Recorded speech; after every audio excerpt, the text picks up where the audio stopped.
Did sauropod dinosaurs get to be so huge because of higher oxygen levels in the atmosphere? Now, this is a misconception that I see a lot in my comments. A lot of people are fairly certain that that's why we had such huge dinosaurs in the past, but it's not the case. In fact, during much of the Jurassic period, a time when sauropod dinosaurs were extremely abundant, oxygen levels were lower than they are today. So no, that was not the reason why they got to be so big. It wasn't so much the oxygen levels as it was how dinosaurs would breathe. Many dinosaurs were very efficient breathers. They had a series of air sacs that ran throughout their skeleton. These air sacs were very beneficial while breathing because when they would inhale a lot of oxygen, oxygen would actually get stored into those air sacs. So that means when they would exhale, they still had a lot of oxygen in their body. This is very different from, say, like mammals, like us, for example, who breathe in and then breathe out. We simultaneously breathe out some oxygen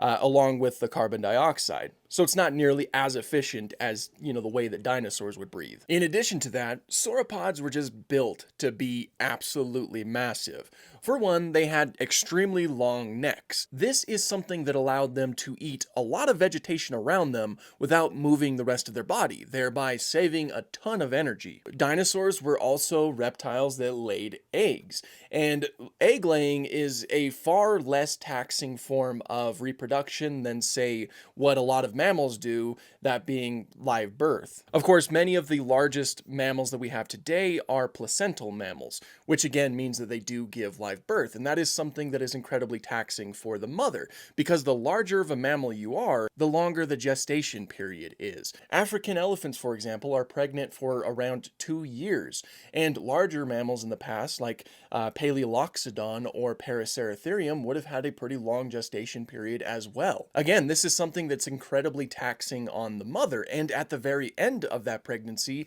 you mostly just have one offspring to show for it. So it's a huge time commitment, and it's also extremely risky even after the offspring has been born. And so in large part, mammals can't afford to get to be too huge. Whereas something like a sauropod, a giant reptile that laid eggs, well, again, egg laying is not nearly as taxing on the mother. The gestation period is not as long, and she's able to lay a ton of eggs. Plus, it seems likely that sauropods didn't really take care of their young. Instead, they just did what sea turtles do, lay a ton of eggs, and then just leave.